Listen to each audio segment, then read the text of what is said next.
और अगर तुमने अपना भगवान नहीं देखा है फिर बताओ क्या देखोगे, क्या देखोगे। इसलिए तो परेशान हो। इतना बड़ा पेड़ देखा है, हा? पेड़ को बनाने वाला और जिसको हरा भरा करने वाला नहीं देखा है। इतने बड़े शरीर मकान में रह रहे हो, जिसने बनाया है मकान और वो छोटा सा है, वो तुमने नहीं देखा है। क्या बात है, यही तो भ्रम है। और मुझे तो लगता है तुमने नहीं देखा होगा, और मुझे तो भगवान सब में दिखाई दे रहा है। भगवान सब में दिखाई दे रहा है। और भगवान अगर तुम में नहीं होता तो तुम्हारा पंखा नहीं चलता होता, तुम्हारे हाथ नहीं चलते होते, तुम्हारी आंखें नहीं चलती होती, तुम्हारे ये सारा विकार शांत हो जाता।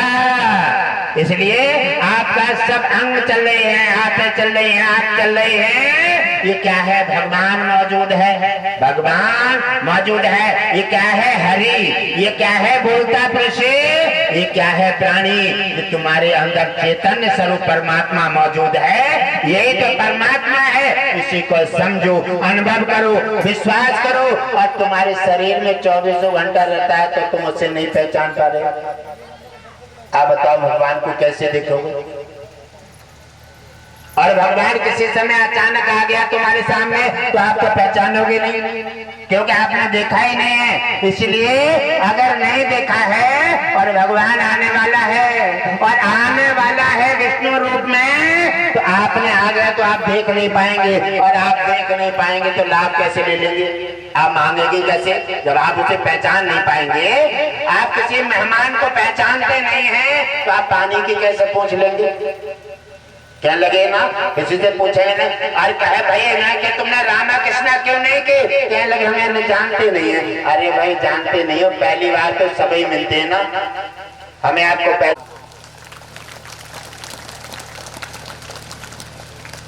तो भगवान अगर आ गए आप तो कैसे पहचानेंगे? अगर नहीं आए तो अगर नहीं पहचान पाए तो कोई फायदा नहीं होगा बुलाने से, फायदा नहीं होगा। भगवान को अनुभव करना पड़ता है। भगवान तुम्हारे अंतःकरण में है, भगवान तुम्हारी आंखों में है, भगवान तुम्हारे हाथों में है, भगवान तुम्हारी जिह्वा पर है। उसे अनुभव करो। जैसे आप खाना खा करके अनुभव कर लेते हैं तो हमारा पेट भर गया, जैसे आप पानी पी के अनुभव कर लेते हैं क्या प्यास हमारी बुझ गई। जैसे आप कोई भी काम करते हैं, आपने देखा है आपके जल के किनारे खड़े हुए हैं, जल के किनारे, और जल के किनारे कभी तुमने बगुला देखा है? बगुला, बगुला है लंबे चोंच वाला, और पैर भी काफी लंबे होंगे। जल में खड़ा होगा और देख रहा होगा और ऐसे करा होगा चोंच, अपना मुंह ऐसे किया होगा, नजर नहीं, लेकिन आंखें नीचे होंगी उसकी मछली पर,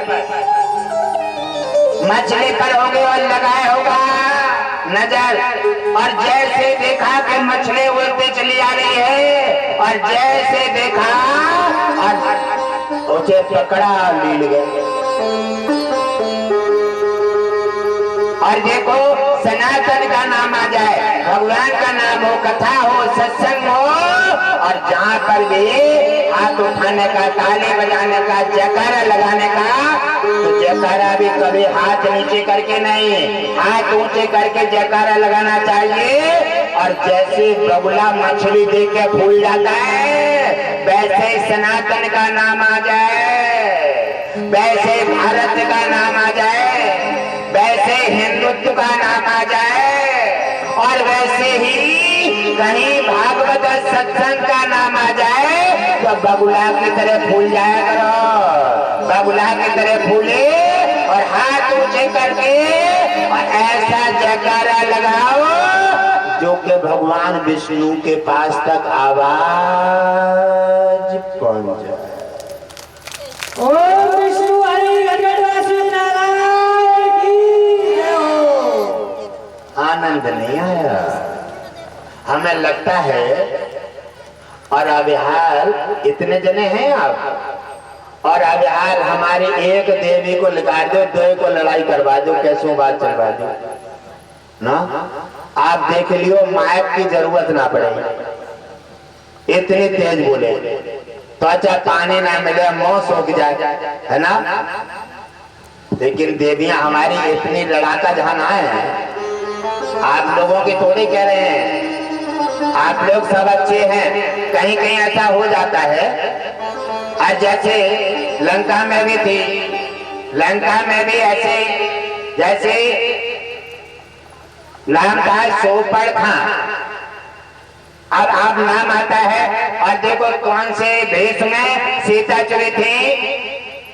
रावण ने कौन से भेष में थी सीता चुराई? साधु भेष में। तो आप जानते हो नाम आ जाता है खिंच करके।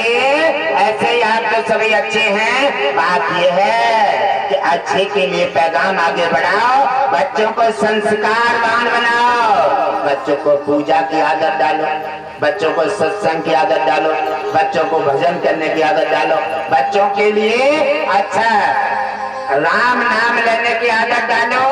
बच्चे अच्छे संस्कारवान हो जाएंगे, अच्छा पौधा लगेगा, पनपेगा, सनातन आपका आगे बढ़ेगा, आपका नाम रोशन होगा, घर घर से संकट हटेंगे, विष्णु कृपा बरसेगी और तुम्हारा होगा कल्याण।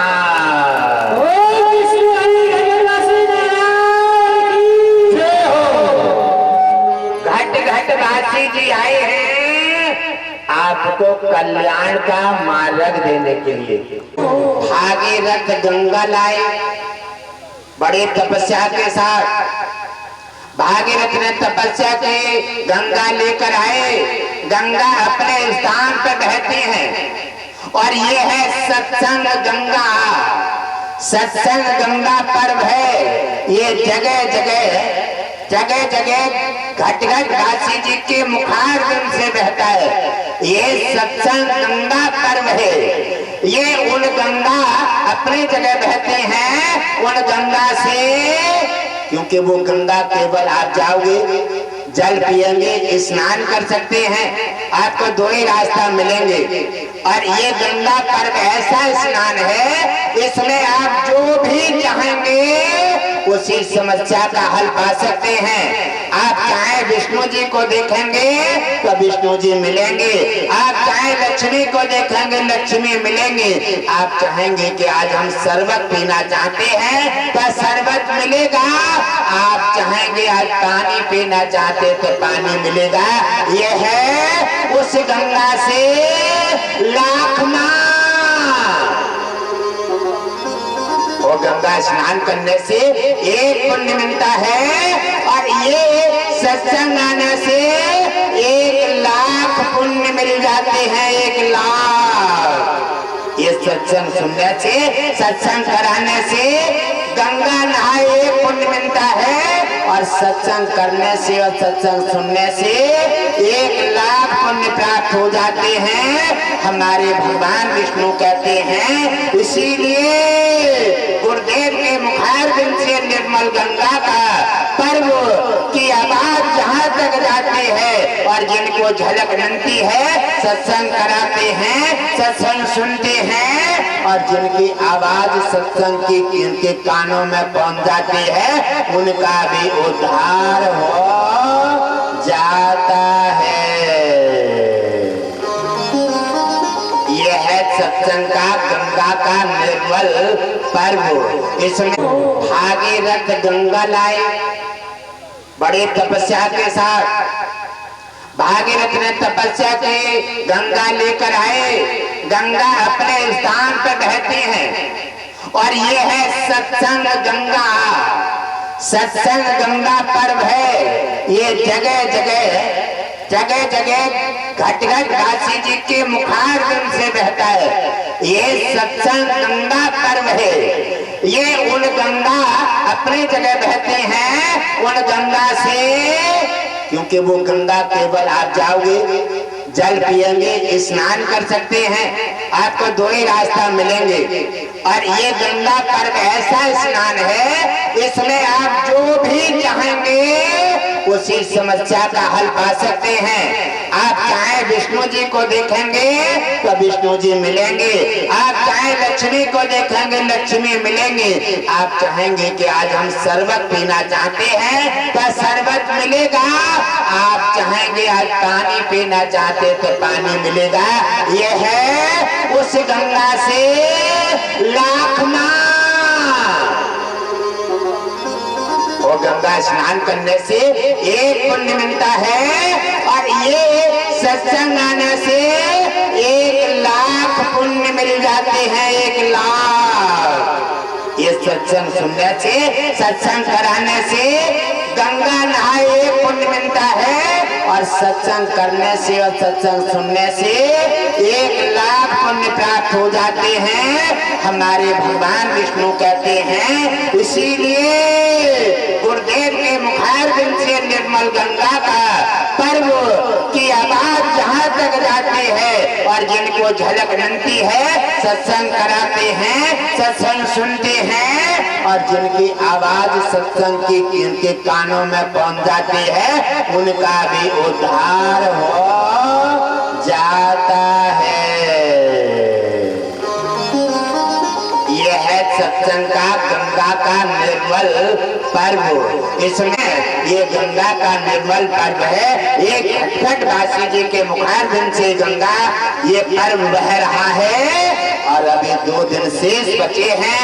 हमारे भक्त निर्मल गंगा के पर्व में जो भी स्नान करेंगे अपनी मनोकामना पूरी करें, अपने संकट हटाएं, घर में खुशियां लाएं, हवा बाधा से छुटकारा पाएं, और जो भी मनोकामना आप अपनी श्रद्धा मन में लेकर आएंगे वही मनोकामना तुम्हारी पूरी हो जाएगी। बोलिए सच्चे दरबार की जय हो। हे मेरे प्रिय परिवारजनों, अब सत्संग का समय पूरा हो गया है। ओम विष्णु हरि घट वासी जी अपने सभी देवताओं के साथ आज कुछ देवताओं की विदाई, उन्हें वापस जाना है, कामकाज है। कुछ देवता यहाँ पर हनुमान जैसे हनुमान के ड्यूटी यहाँ पर 3 दिन आज तैनात हो जाएंगे रात्रि के 12 बजे के बाद, और कुछ देवता यहाँ पर रहेंगे। कल सत्संग 12 बजे से शुरू हो जाएगा, और जैसे सत्संग से पहले सभी देवता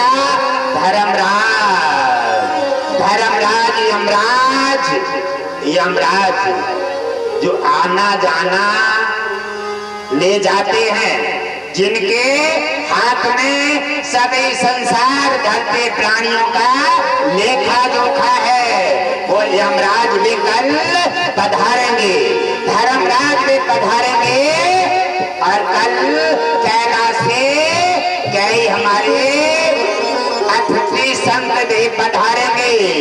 चमत्कारी संत कई कल पधार रहे हैं। निर्मल गंगा के पर्व पर आप भी हमारे सभी महान भाव आकर के उन संत महापुरुषों के दर्शन करें, भगवान विष्णु देवताओं के दर्शन करें। मुखारबिंद से उतरते हुए निर्मल गंगा का पर्व में आकर के स्नान करें। आस्था सत्संग में आस्था के साथ आए, आस्था के साथ आए, छल कपट नहीं छोड़ें, और ये आस्था के साथ आएंगे भाविक होकर के तो भगवान विष्णु तुम्हारी मनोकामना पूरी करेंगे और तुम्हारा होगा कल्याण। तो हे मेरे श्री हरि घटी घटी वासी, श्री हरि घटी घटी वासी, श्री विष्णु नरेश पुरासी, श्री विष्णु नरेश पुरासी, भारत श्री हरि घटी घटी वासी, भारत श्री हरि घटी घटी वासी, रसोदा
आरती राधा आरती राधा राधा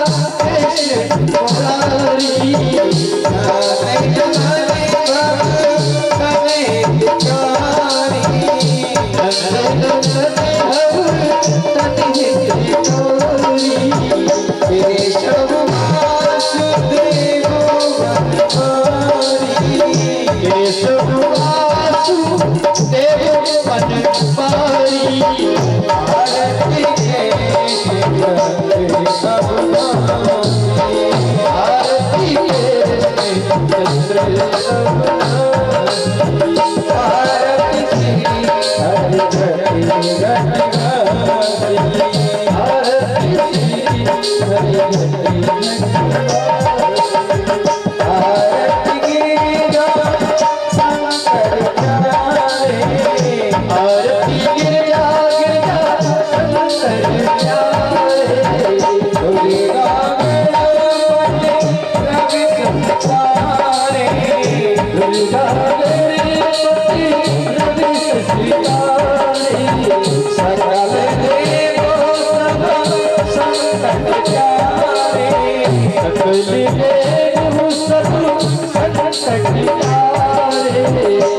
बोलो विष्णु हरि गढ़गढ़वासी नारायण की